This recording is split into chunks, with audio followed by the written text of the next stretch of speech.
Oh, wrong show. No, I thought you did that. I literally thought you did that on purpose, Richard. It was yesterday, April Fool's Day. Oh, man. No, I absolutely. First of all, welcome everybody to this episode of Underground Video Network. We talk too much. I am Michael Boroff. I'm Richard Catterjohn. No, for the people that are listening, Richard dropped one of our very early or one of your very early openings to the show. Yeah. Sorry about that. And we talk too much. Yeah. And no, I love Richard. Anyone listening or watching, get a chance to check out our Facebook page, which we'll talk about more later. But Richard, that picture you dropped of was like, what was it, Flashback Friday or Throwback Thursday? Oh, yeah. Of us down in the basement. Oh my God, man. That was literally the very first live streaming episode we ever did. Was 111 of UVN Behind the Counter. And you don't get enough credit. You don't get enough credit, Richard. You really don't. People need to really understand and realize that episode that we did live in my basement, that was before I was married. That was me and my ex-wife were still boyfriend and girlfriend. That's how long ago it was. We did a live streaming. That was like 2008. Yeah, it was March the 29th of 2008. So this man next to me has been pioneering this stuff since way before Twitch and the YouTubes, and it was YouTube was around, but we were also on Blip also back then, which got by Disney. I mean, bought out by Disney. And even for there was something in that picture that some of our viewers are young enough, they might not have even recognized. That was a CRT, cathode ray tube monitor that we were using for teleprompter. Bullet points. Yeah, the teleprompter. A loose teleprompter. Thank you. Yeah, a loose teleprompter. And we learned very early on that trying to bring any structure to this show completely throws everything out the window. It worked to our disadvantage. Yeah, God. We just did what we did. Yeah. So yeah, man, 2008. It still blows my mind, Richard, that me and you have been doing it for this long. Yeah, because I think it was just the following year. No, I think it was later that year. Was around September or something is when you and me started doing the show itself. Then I think. Yeah, because back around that point, we still had Dave and D-Boy with us. Right. And that was before we were able to get you in front of the camera. That was when you were still kind of like, no, I'm back here. And like every once in a while, like when you had like acute knowledge of something, you were like, stop, hold on. And you'd come around. No, that happened in issue 135 of Amazing, Oh, man. Yeah, I just had to share that, with the episode, a link to the episode, because the UVN Plus archive is up to date with all our latest episodes. Yeah, you can go back so far as to see episodes where I had hair. And it's a shame, Richard, because there are very few photos of me that weren't like childhood, where I have hair. So those ones right there are the ones I'm like, bullshit. Look, let me scroll back 25 years ago. Oh man. But we got some new geek culture this week. Disney Plus dropped something new. Yes, worked out good because once again, the last couple of weeks, constant reminder that life comes first, and I had to work a couple weekends. You've had to work weekends, and people are like, well, can't you do it during the week? It's like, I work second shift, and unless Richard wants to, stay up until 1 o'clock in the morning, it's really kind of difficult to do. Yeah, because I get up at 5. Yeah, and I go to bed at 5. There's been quite a few of those mornings, but yeah, Disney Plus dropped a couple really fantastic things on us these last couple of weeks. The one I want to start talking with is the one I've been really excited for was and again, people have probably been talking about this for a while. This is the first chance that me and Richard have gotten to keep up. So you're listening in on our conversation. This is what it boils down to when I get to talk to my buddy Richard is the Ms. Marvel preview. Oh yeah. You gotta understand, Ms. Marvel is one of those characters that I am really fond of. Um, I am by no means an expert. I will never claim to be an expert on anything, even the things that I am an expert on. There's always something that's like, yeah, you don't know quite as much as you think you do. But I'm very familiar with the character of Kamala Khan, and I really, really dug the trailer. Yeah, I liked how they showed a little bit of her tweaked powers, you know. Yeah, and you know what? That has been a topic of conversation between me and you and a few other people. And I got to tell you, Richard, I think it really works within the confines of the MCU. And it's Yeah. also kind of, I don't want to say it's Marvel completely sweeping up the Inhumans under the rug, but Yeah. that was pretty much there. It was like the final nail in the coffin for anything that had anything to do with the Inhumans. Because in the comic books, Kamala Khan got her powers through an exposure to the Terrigen Mist, which plays very heavily in the Inhumans Mythology. story. Yeah. Yeah. And they were just like, no, we're not having none of that yet. Well, you know, they did do Eternals, so I was hoping maybe we would see Inhumans, you know, and I was kind of hoping they would go that direction, but looks like they're going the cosmic band route, you know. Looks like she's going to be tied more into Captain Marvel more than Yeah. think, you know. And maybe that'll be better because, you know, because it's like some kind of energy construct that she does now with her fist instead of her hand. Yeah. And I got to tell you, that made me so psyched because when I saw that, after like the third or fourth time when the gears started churning, the bands and the quantum energy really harkened back to me for one of my old favorite Marvel characters, Quasar. Oh yeah. Which, yes, granted, Quasar was it was like Marvel's version of Green Lantern. There's no, Yeah, instead of a ring, he had the quantum bands, but it was about the same premise. Through the quantum bands, he was able to. Wendell Vaughn, for those of you keeping score at home, yes. I can't remember my own birthday, but I remember the character's name, Wendell Vaughn, from the run of Quasar. Was able to use them to make constructs and energy blasts, much like Green Lantern. yeah. But That was loosely based on the Marvel Boy from the 50s. yes, and there's already been comparisons between, it's like they're pulling from all these great sources. We got the bands, we got quantum, which kind of ties into what we're expecting to see from Doctor Strange and the upcoming Ant-Man Quantumania. Right. That whole, like, you know what it felt like to me, Richard? Now that I really think about it, it was like the first phases of the Marvel universe were kind of loosely being tied together with the Infinity Gauntlet. You had the Tesseract. Right. It seems like everything in this phase is gearing towards the quantum realm. Yeah, that makes sense. Yeah, and then with Captain Marvel stuff too, because we're going to get that Marvels. So Yeah, I really think this is going to be their cosmic events. That's yeah, what they're with now. And I think that's what the people want more than just you know, the old school superheroes. yeah.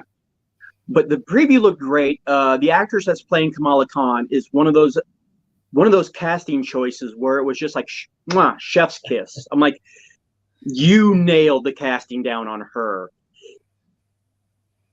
She looked like she stepped right off the pages. Yeah, it was a good comparison. Yeah, And even in the preview, they did very well doing this with Hawkeye, where they took certain panels, certain pages from the comic books and Yeah. translated them into live action. You know, it wasn't like gratuitous and it wasn't like in your face. It was a very nice, subtle nod to the fans. They did that very well in the preview too. One of the most iconic scenes was when they showed Kamala sitting on the lamppost overlooking the city. Yeah, it was just like the cover, wasn't it, or Oh, it something? was dead on to the cover. I was like, I had to look up my covers. It was like that was dead on. And like her little secret hideout, which I'm not sure if it's an old water cooler or not water cooler, water. Tower. Oh, the big things on top of buildings where water Water. collection. Yeah, water Yeah. collection. Yeah, which played from the comic book and even the not so well received Avengers video game. Which the only thing about that game I will give it credit for is it got everything else wrong, but it really did get Ms. Marvel and Kamala Khan right. So I will give it credit where credit's due. But no, you're right. I'm not opposed to them taking her powers in a different direction. The only one request that I have, and if they don't, it's going to be one of those where the fans are going to riot. Where we saw really quickly in the preview. Now, in the comic books, she has, I don't want to say stretchy powers. That kind of simplifies it, you know. But I can't remember. Yeah, she stretches. I can't remember the grandiose scientific term, like immortalization, stretchy, whatever. But that was what her power was: is she could embiggen, which is her catchphrase. Like whenever she like threw that like massive fish, it was like embiggen, you know. She like brings her mass from other times or something. Because isn't her powers time based somehow? And Yeah, that part yeah, that was one where I'm not just gonna, but it was just like I glossed over it. And I'm like, I don't care. She gets stretchy in, you know. yeah, it's something like that. I was looking through the list there, yeah, because she can like even shapeshift too, right? Yeah, they don't use that one very often, Right. but it's mostly the stretching and getting big. And Polymorph is the term you're looking for. thank you, man. Polymorphism. Yes. Google. But no, I love her character. I actually I literally just today, Richard. For those of you that can't see, I'm holding up the latest issue of Ms. Marvel Beyond the Limit, issue number 4, and I'm pointing to right here. This is what I was talking about with the giant fist,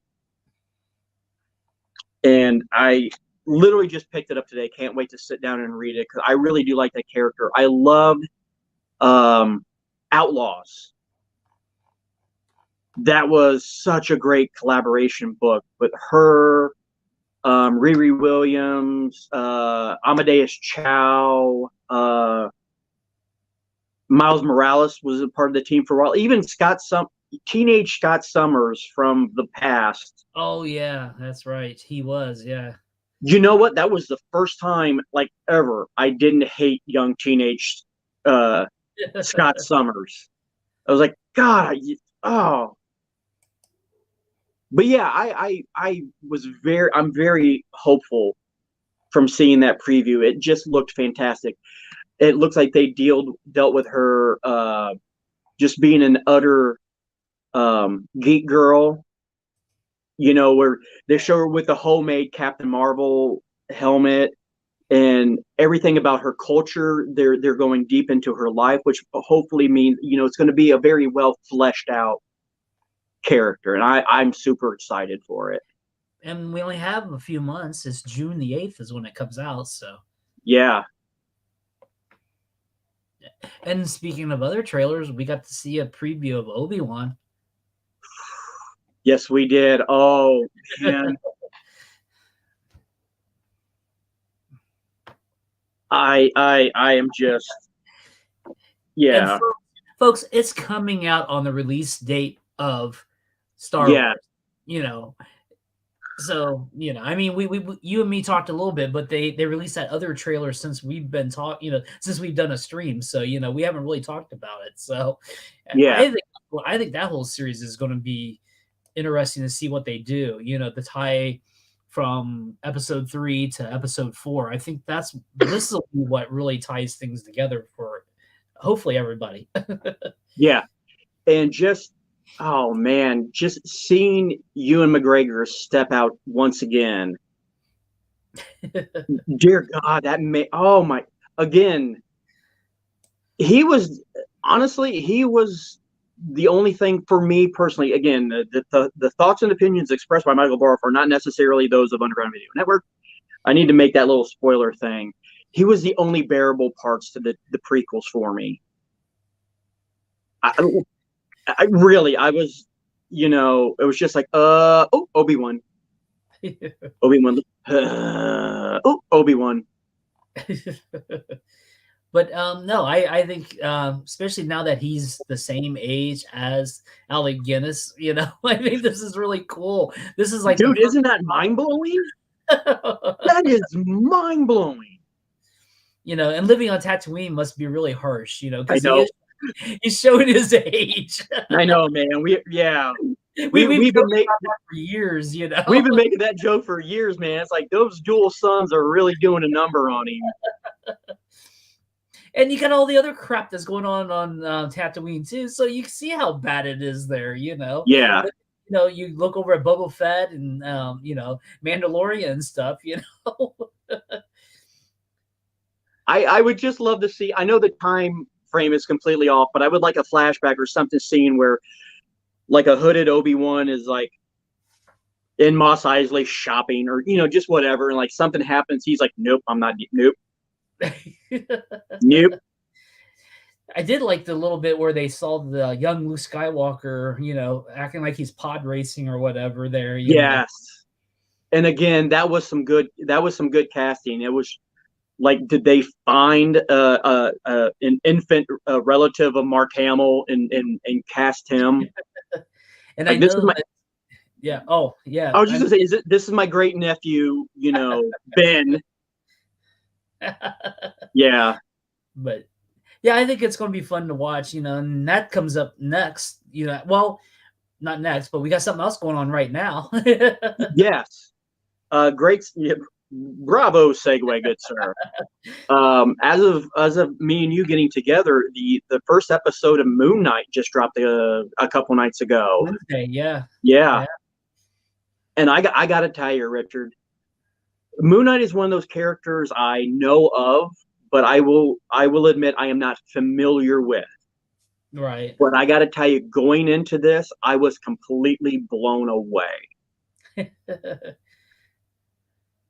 Within the first 5 minutes, again, spoiler alert for those that haven't watched Moon Knight, you may want to turn the channel or whatever it is, you young Go kids. watch it and come back. Yeah.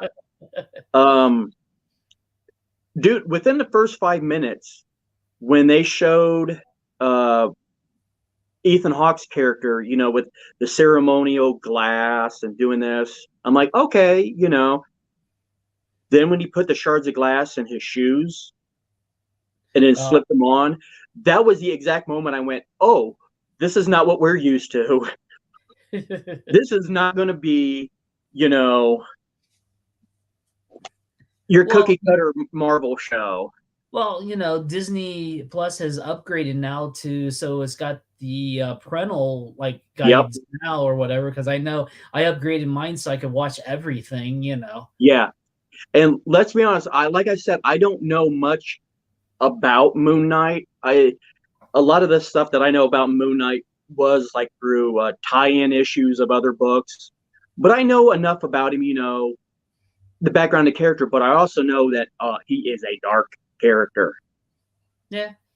He is not a I will not shoot you character. He is a I am going to murder you type character. Well, that's what I liked about the first episode. We didn't see that side, because we got to see Steven's side. Yes. No, that was the other thing that was really good about that first episode was an amazing origin episode. Yeah, or Well, introduction of a character. An introduction introduction. of Yes, a character. yes. Thank you. Yeah, Yes, you're absolutely right. That's where. Yeah, because introduction. they're like introducing you to a character that you might not be familiar with. So they went from the point of the more normal ego that he has or Yes, psyche that he has. So they went with that approach that you learn from him as he discovers rest of his other selves. Is that the term to use? You know? yeah. No, I completely agree. And I gotta say again, I'm not familiar with the character, but I will say, man, Oscar Isaac was fantastic. He was great Yeah. because he seeing him go from granted, I know he's been in other things, but we a lot of people know him as Poe Dameron, the cocky, brash, I know it all, and I'm gonna do. To see him go from that to the very milk toast, nervous, anxiety-ridden uh, character Steven, like that was bravo. Yeah. I mean, it Yeah. wasn't. Well, he played the part really good too. You know what I'm saying? In a way, Yeah, it was believable. He was really believable that he was this yeah, guy who all of a sudden he has like no memory of stuff he does for days. Remember, he yeah. had a date set up, and then it was 2 days later, and then he didn't even realize it was 2 days later and stuff. So And I like the subtleness, the way they built up to it too. Was they didn't show it right away. You got to get a sense of it from his point of view before we saw it. right, You know what I mean? It, like seeing his life where he has to chain himself to his bed, the tape on the door, the sand around the bed. Actually, that one threw me for a second. It wasn't until like the second or time I saw it, I'm like, what the hell is he? Because at first, Richard, because I watched too much Supernatural, I'm like, why is he pouring salt all around his bed? Is he afraid demons are getting me? It's like, oh, it's sand. And then when you saw him walk through it with the footprint, I'm like, right. goddamn, brilliant. Yeah, because like in the Marvel comics, he was introduced with Werewolf by Night. So hopefully we got a little bit of Shadow. Maybe that's in the same universe too. Well, we'll talk. I don't think either one of us has seen it, but I mean, with like Morpheus, they're introducing a lot of those really obscure, darker characters. Yeah, well, they're playing on like a Halloween special, aren't they, on Disney Plus or something? Yes. With some of these characters like Man Thing and Werewolf by Night and stuff like that, because they have that Creatures on Loose or whatever from the original series from the 70s. So they're introducing a lot of stuff from the 70s. They are doing, from a business point of view, they are doing very well with tapping into their source material. Yeah. Because I mean, it would be, and they've proven it already. I think one of the first things they proved it with Guardians of the Galaxy, where hey, they don't have to be a top tier, well known property to be hugely successful. Yeah, yeah. Of course you got to have a great director to refine the characters. Exactly. Yes. In the right hands, it can be very well done. But I know a lot of people is really not getting into this Moon Knight right away. I know there's been some like not negative reviews, but people not understanding what's going on. I think, and I think we need more episodes. Oh yeah, but Marvel's doing it right, where you have a complex character, and they are character building. Right. Like that first episode was very much the foundation to who he is, and not only to who he is, but to who he's going to be up against. Yes. Yeah, because we got to see the cult leader right away. Yeah. He like stumbles in on this like meeting or whatever. That was crazy. Oh my God, that moment! Richard, that was one of those moments where I chuckled so hard I had to rewind it and watch it again. But it was when they were in the middle of the town and all those people were gathered, and and Ethan Hawke's character said something, and I believe it was like Egyptian or whatever. I think it was Egyptian, but everybody kneels except for him, and he's like bollocks. It was just that reaction that was like that was perfect acting because it was just like oh bollocks and like kneeled. I was like, God damn it, like that was well written comedy is what that was right there. Yeah, it's I like the little bit of lightness to it too. It helps with the darkness of the series. Yes. It's Yeah. not it's not outright laughable, but the moments just kind of help break the series and keep it like so you're not getting totally into, you know what I'm saying, like the darkness of it. Another great example, and I want to go into his blackouts and everything, but the moment when he was in the Cupcake Van and he snaps up and he grabs that guy's gun and he throws the gun and the voice, who I Yeah. know, again, great with actors, horrible with character names. F. Murray Abraham. Did you seriously just throw the gun? I was like, oh my God, man. Like, that was awesome.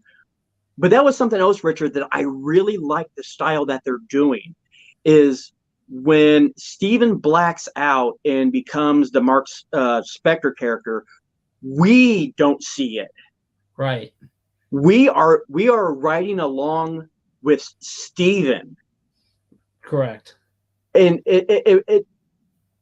it almost reminded me a little bit, just because of the multi personality, was Crazy Jane from the Doom Squad. Right. When she shifted, we saw that, and it worked perfectly for that character and for those situations. They could have very easily done the same thing with Moon Knight and still been good, but it just added more to the storytelling, making us feel a part of the character, that they Right. would black out. That when he blacked out, we didn't see it either. Yeah, and I think later on we will have to eventually progress, but I think it's Oh going to yeah. be neat to see once we get going where we'll understand that we're with the one character, the other character, or Moon Knight. Well, they did it at the end, Richard, where that was a great scene too, in the bathroom with the mirrors, Right. when Mark is like, I need you to give me control. I Yeah. need you to give me control. And then that was the first glimpse that we really got to see of Moon Knight. And dude, that was badass.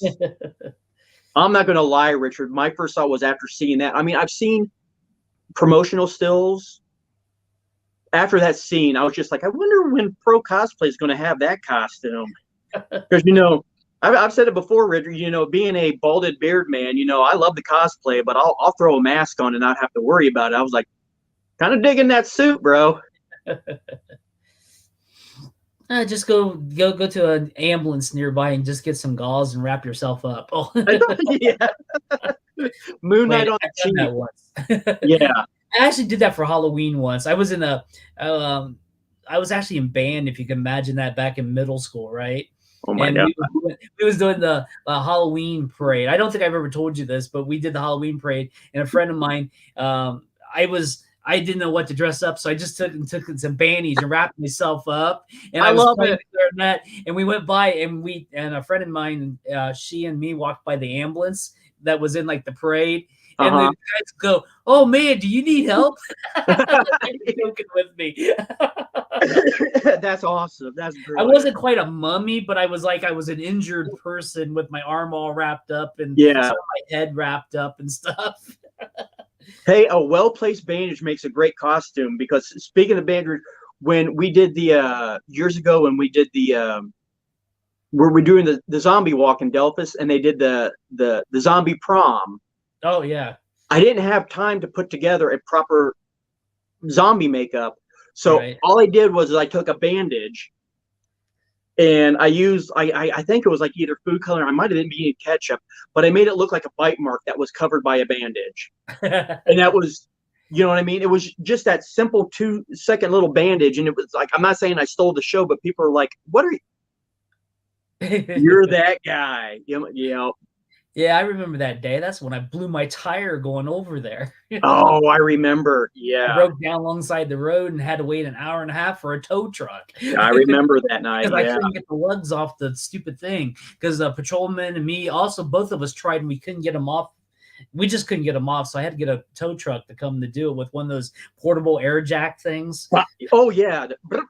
Yeah, yeah, that's what he did. He just had a portable, and he goes, "Boy, those are on tight." And I go, "Yeah, they were."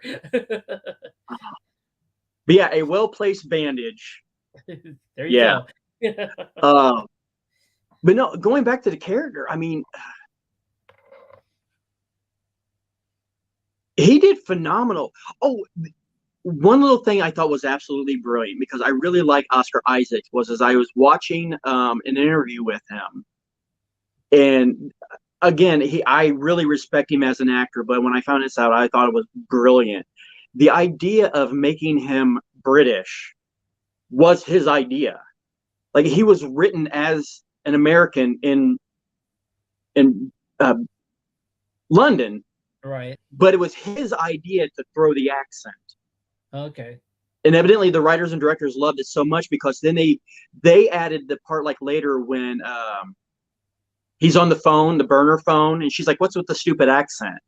No, that was because of Isaac Oscar coming up with the idea of making him British. And I loved his little comment he made where he goes, well, he goes, there's nothing against him. He goes, but we've got all this great talent coming from London and from Britain and doing American accents. I thought we should swing the other way for once. And I was just like, well done, man.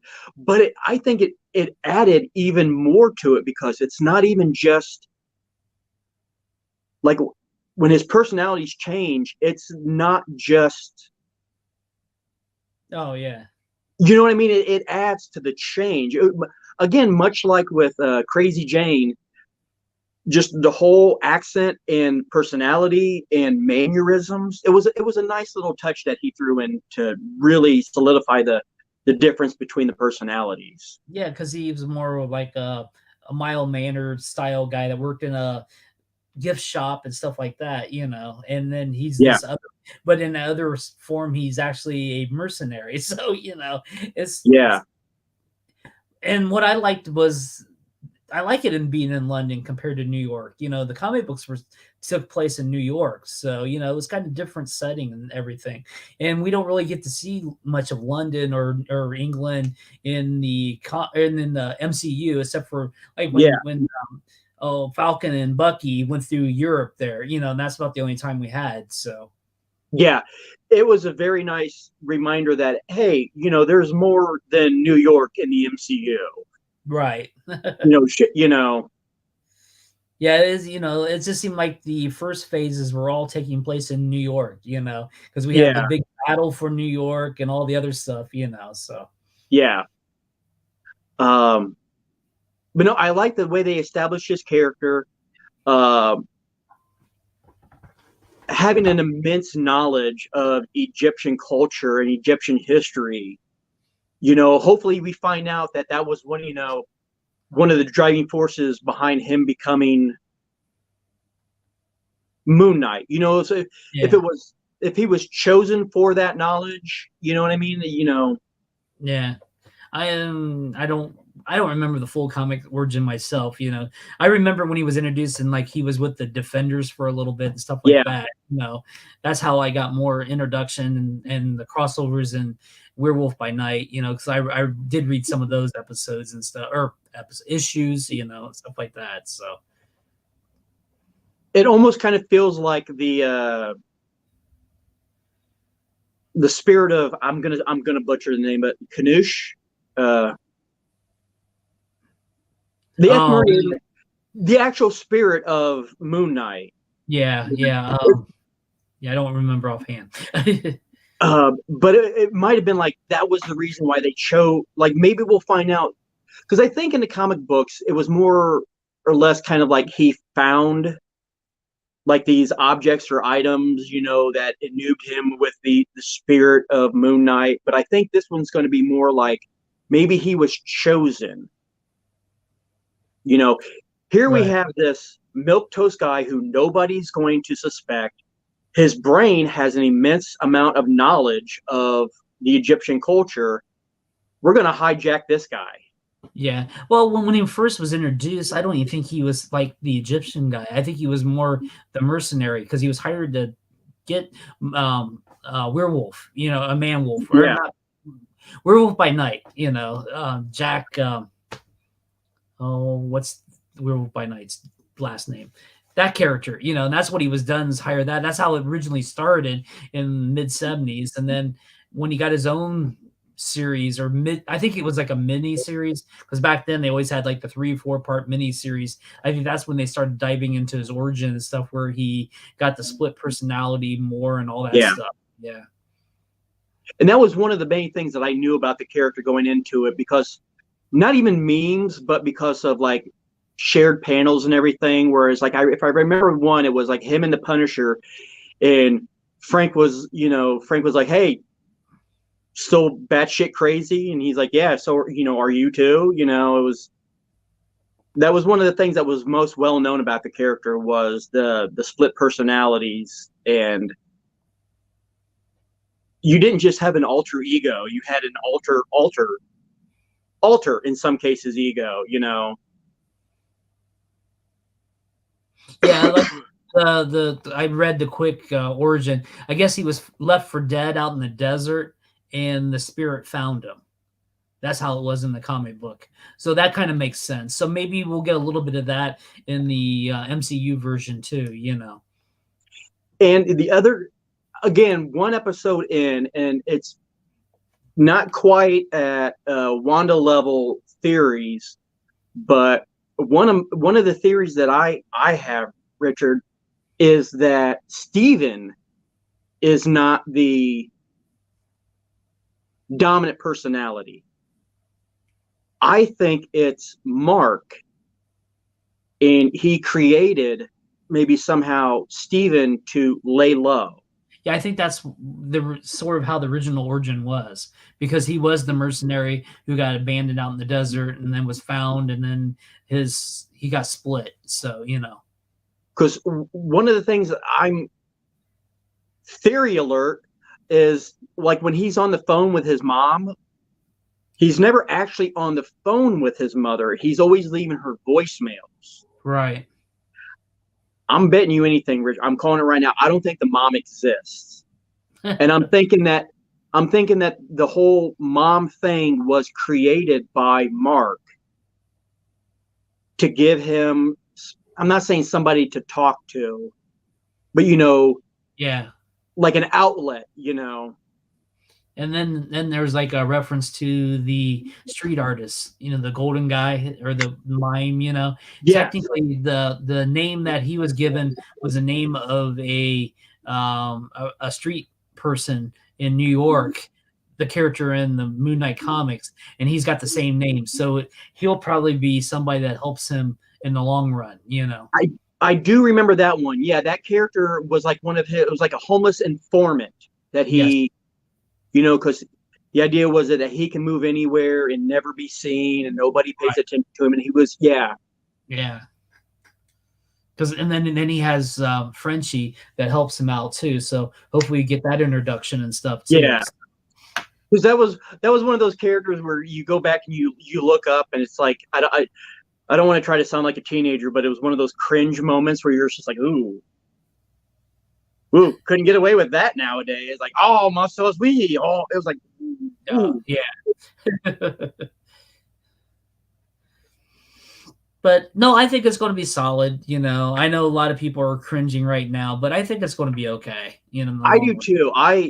That first episode did what a first episode should do. It piqued interest, got you interested, and made you question what's coming up, what we're going to see, and what the hell exactly is going on.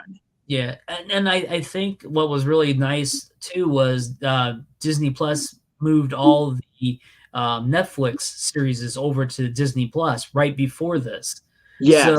So this established the street level and made we think that they are part of the MCU now. So right. So Moon Knight could literally cross over into Daredevil, Yeah, or anything. You know what I'm saying? It's building that whole universe even more in that sense, I think. because I remember one of the first things everybody was clamoring about after they made that huge move was is the possibility of more. Yeah. Especially, I mean, it's I love Jessica Jones. I love Luke Cage. Um, there was Iron Fist. Yeah, sorry. I still don't like Iron. I'm the I'm Iron the, Fist. I'm the one of the few that actually did like it. Oh God, it was just like every episode. I am the Iron Fist. I was chosen, and yet he gets his ass handed to him and has to be saved by somebody else. But that's neither here nor there. But I think of all of them, the biggest one that would be a great crossover with him is Daredevil. Yeah. And I mean, we saw Charlie Cox return in Far From Home. Right. So Yeah.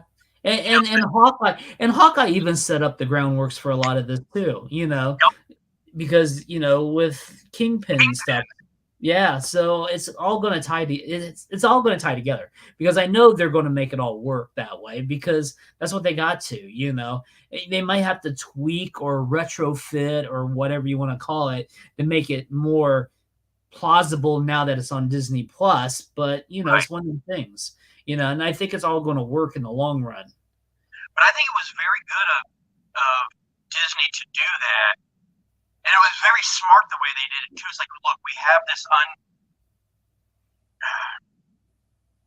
market of 18 plus viewers that we don't want to isolate, and at the same time, we don't want to water down the Punisher. Right. What can we do? And they added that feature, for the adult mature viewer. Yeah, I mean, they want Deadpool too. They have the rights to Deadpool now, so they need to make a area or something where they can run, and they want to make money. And Deadpool made money for Fox. I think this is what they're doing. It's a money move because they got people like you and me, Gen Xers, who love this stuff and want to watch it, but we don't mind the F-bomb here and there. And I'm telling you, Richard, I'm going to call this one now. This is a prediction I have for years down the road. We're going to get a new Deadpool movie. Right. When it comes time, after it hits the theaters, when it comes time to be streamed on Disney, they're going to do what they did with that PG-13 cut. There's going to be damn near literally, and they probably will. They're intelligent enough to know this, so they're probably going to film it that way too. Right. All right, in this scene, we're going R-rated, face explodes, Yeah. All right, we're going to shoot the PG-13 for, okay. Miss. Yeah. Smack. They do that a lot now anyhow. They film both versions when they film. Yeah. They've done that for years, because you always had to have that after TV market because that's like right. PBS, TNT, stuff like that. They can get away with a little more, but not that much more. Right. So that's and then you always back in the older days, back when it was really something like, because I always remember Earthquake when it hit the theaters and everything. It was all this money and it was a little risque, but they made a new cut for on TV.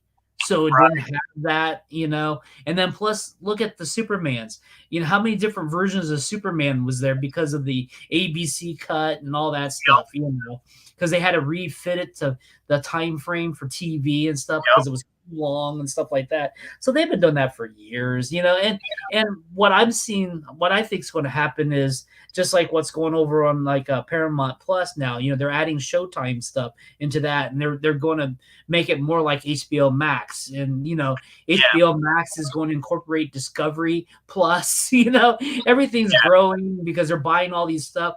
What I see Disney Plus is Hulu will just become part of Disney Plus. I see Hulu going away. I think it's all going to be a bigger channel and you can buy sections, Do you think because Hulu's tied in with HBO Max, No, Because not anymore. It's all gone. All the rights are owned by Disney now. even The contracts are expiring within the next okay, couple of years. because I know And because I have both Hulu and HBO Max, and I notice every once in a while some content that is HBO Max pops up on my Hulu. well, it depends on when it's released. Okay, They sell like different things like when the last Halloween movie came out. Since it was produced by Universal down the line, it had the original streaming on Peacock. But now it's okay, over on HBO. Then now it's on HBO Max. It just started streaming last week on there. So there's different windows that different stream, and they shift it around because they'll allow another streaming service to actually have the rights to their movies because they want those audience to go back to their streaming service. I gotcha. Because And like, huh? well, because like a couple of the ones is I really enjoyed the show Last Week Tonight with John Oliver, which is an HBO, but it will pop up on my it comes up on my Hulu. And like Right, the latest one is they just released, which I think I'm going to watch tonight, Death on the Nile right. on HBO Max, but it's popped up on my Hulu too. Yeah. Well, I think it's actually Hulu, isn't it? It's not on HBO Max. No, because that was a theatrical Right, release. but Hulu bought the first window for streaming. Oh, did they? Yeah, yeah, it won't be on HBO Max until later, I think. Okay, It's weird how they got different tiers. You got to be careful, like Matrix. Matrix popped, the newest version of right. Matrix. It popped up on HBO Max because it was the same day release, just like all the other Warner releasing. And then, but they already had originally sold it to the other service, so they have to keep the contracts alive over there. Just like Fox movies have certain over like a Star, I think, or no, one of the other stream. It's just going to take several years before all these contracts expire, and Oh they my don't have the streaming rights. Just like Sony is now tied in with Netflix now, I think. God, I think so. Yeah, Yeah, yeah. Everybody is fighting for this and that. yeah. It's Well, messy. It's messy. Just it's hard to find something, but it's like I just picked up HBO Max again so that I could watch DMZ. that's yes. Thank you for reminding me. Yes, that's on my list too. Yeah, I watched the first episode and I really enjoyed it because I know the original comic series was great. I Yeah. That's one of the only series that I've actually didn't buy the original comic, but bought the paper or the trade paperbacks of. Oh wow. Yeah, that's not like me, and I fell into it because I think it's after we interviewed him, the writer, that I actually Oh picked up all of them, because yeah. we interviewed him at the Ogre there when he was in there for, I don't think, was it Free Comic Book Day or something? He was there for something, and we No, interviewed. it was So Free Comic Book Day. Yeah. yeah, so I picked up all that after that. So it was really cool to read, Oh, as a graphic novel more than just a comic. I am so glad you reminded me of that one because it's going to be a Lego night, and Oh, I would like to have. wow, we've rambled for almost an hour. We haven't. Yeah, well, we haven't talked for like 2 weeks. But speaking of, I got to mention real quick. I know I told you about it earlier, but I was so excited for this. I mentioned Lego, and if you know me, I've always been a huge Lego fan.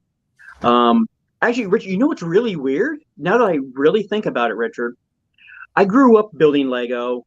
I was that kid that had the base plates on the floor. I had, everything, and grew up and kind of got out of it. And then, I'm still in a little bit.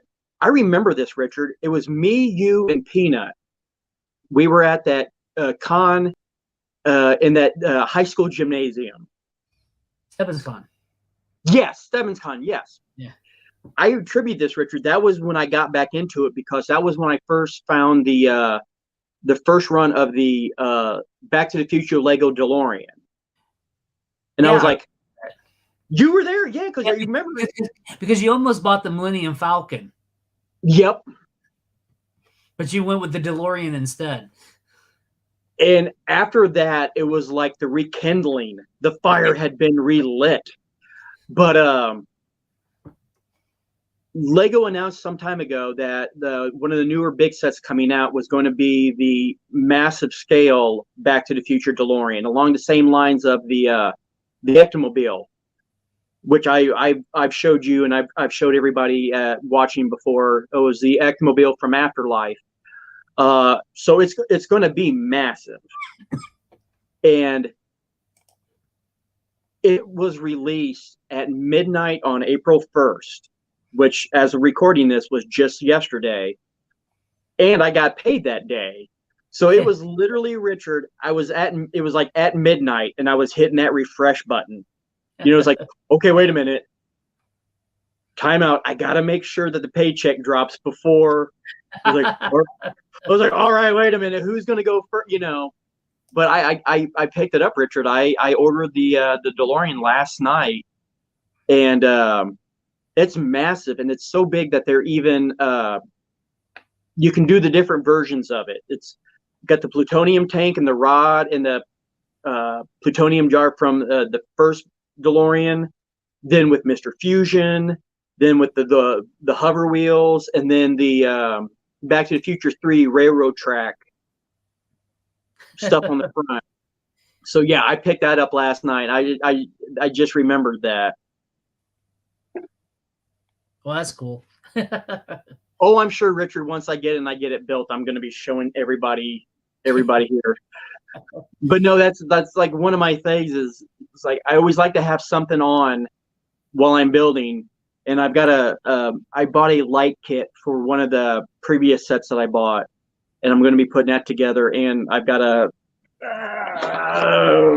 I picked up a little Harry Potter set with Fluffy.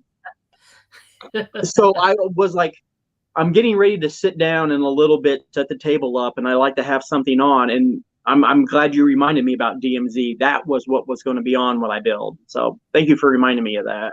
Sounds good. Like I said, the first episode is all as far as I got, and I really enjoyed the first episode. But I've been really strapped for time lately, so I barely watched Moon Knight this week. I know. I've been in the same boat, because between that and I know the last time we talked, Richard, I think it was just that weekend, I picked up the PS4 game Horizon Forbidden West. Oh wow! So I'm like a couple weeks into it, and I'm hours into this game. And let me just say, I absolutely fucking adore it. This game is amazing. Oh wow! The only thing about Horizon that pisses me off is it's not the game. It's a constant reminder that I still haven't been able to get a PS5. Because when the PS5s first, somewhere in the universe, were released to the general public, I don't live in that universe, but when everyone was like, okay, it's probably going to be a little while before anybody can get the system, I was like, I'm fine. There's only one or two games that I'm like die hard waiting to get the PS5 for, and Horizon Forbidden West was one of them. Well, Horizon came out and there were still no PS5s to be found, so I bought the PS4 version, which, don't get me wrong, still amazing. But as I'm playing it, knowing it could be better.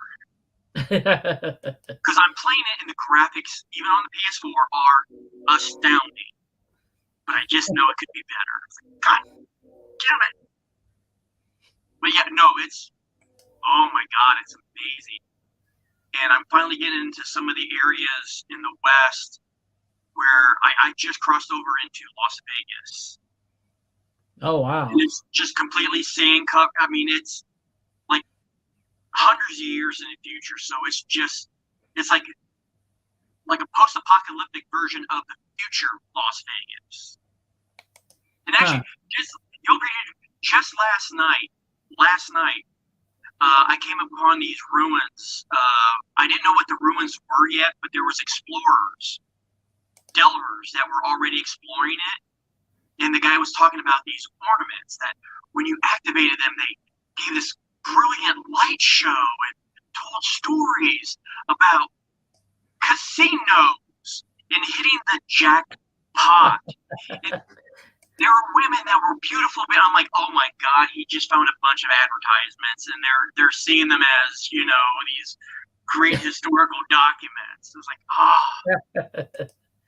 but no, that's one of those things, Richard, where it's just like, okay, I know I have about 2 hours after I get home from work before I need to eat, before I need to go to bed. I can play. Then I start playing. I'm like, oh crap, I need to eat. Oh crap, I need to go to bed. It's one of the first games in a long time where I find myself like fully immersed in the game. Wow, that's pretty cool. Yeah. Yeah, I think I'm picking up a first video game in a long time. I saw that. Well, I got my Oculus headset now, so How's that going, dude? yeah, I haven't really got a chance to use it. I just got it this like last Wednesday, so I haven't had much time to really get it going. But I want to get the Darth Vader for it. So Oh yeah. they got all 3 episodes. They call them episodes, you know. So I want to get all 3 because they're on sale for like $28 for all 3. So you save like a couple dollars by buying all 3 of them or something. Something I'll keep you informed on is I just read just a couple of days ago that there's going to be a Horizon style game for the Oculus. Oh yeah. I don't think it's going to be the main character Aloy, but it's going to be like you're in that world. Oh wow. And the only big controversy going on right now is when they release some of this the specs for it, it's not going to be downloadable. It's going to be a completely streaming game, which a lot of people are upset about. But it's going to take place within the Horizon Forbidden West universe. So you're going to be able to see, and like they showed like one like minor clip was you've got the 2 controllers where you use those to move, but you'll also, because the main weapon in the game is her spear and bow and arrow, and you'll be able to. Oh wow. Yeah, so I will keep you up to date on that one, Richard. I think you would really like that. Yeah, I basically downloaded some free like art ones. I got like there's a draw app and I'm actually spending a little bit and getting this paintbrush one too, so I can paint in 3D and stuff. So that's the main reason I'm getting it. Well, I'm getting it because we're designing stuff using Maya, and I'm moving it over into the 3D world. So I need to be able to see what it looks like in full 3D. So it's a school buying, you know. But I can do it for other stuff too, because I did download the Netflix app. So me and you talked about that was one of the first things. I've got the smaller, like below, you know, it's Oculus, but it was like I think I got it from Horizon when I got my phone. You know what I mean? Oh. So like, you know, I've only got the one controller, but I downloaded that room me and you were talking about, and it was like one of those meme moments where it's just like, oh, I'm going to step away from watching TV for a second, slip in the VR, and next thing you know, I'm in just fancy living room watching Netflix on a big screen. Yeah, I just switched. I didn't like the design of that, so I just switched it over to like a on the X-Men where you're in the room where you just have nothing. Oh yeah, the danger room. Yeah, the danger room just with the screen. I can really see this happening, Richard. It's going to be like with your VR goggles on, but it's going to look like Minority Report. You're going to figure out how to be able to edit video and everything and it's going to be like you're going to see you doing like the Minority Report, where it's just like I take this over here and then cut.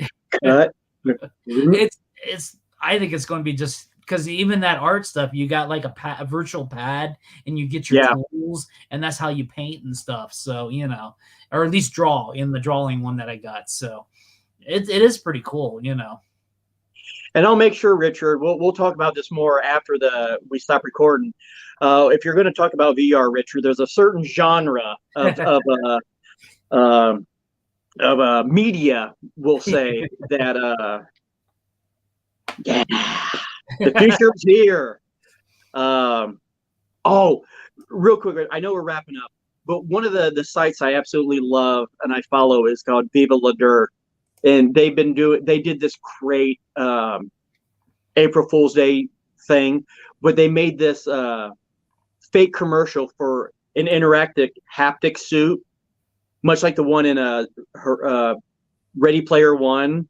Oh, okay. It's like, oh, full immersion, and they did it very well. It looked like a legit commercial. It was like, oh, you can feel the action, and they show the guy playing the game, and then they show him crash, and he just launches himself from the seat, and it's like you can feel every hit, every blow, and they show like Dark Souls, and they show the guy get hit, and like he's literally doubled over on the floor, like, oh, this stuff.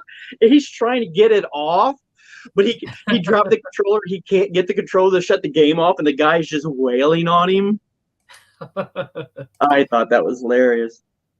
But hey, Richard, speaking of websites that everybody should check out, for the people listening and or watching at home, where can they find all of this goodness? Just head over to undergroundvideonetwork.com. That's our main website, and that's where you'll find our video archive, UVN Plus, with all the episodes except for tonight's streaming. So it's all updated. I took a couple minutes there a couple weeks ago and got everything all updated. And then you can find us on Facebook, Twitter, Insta, wherever you want to go. You can find us on streaming. MySpace, we still around there too. So all right, man. Good talking to you. On behalf of myself, Michael, and my good friend Richard, we want to thank everybody for listening and or watching. We hope everyone's staying safe and healthy, and we can't wait to see you at a comic book store or a convention really soon. Richard, if you would kindly please press the button.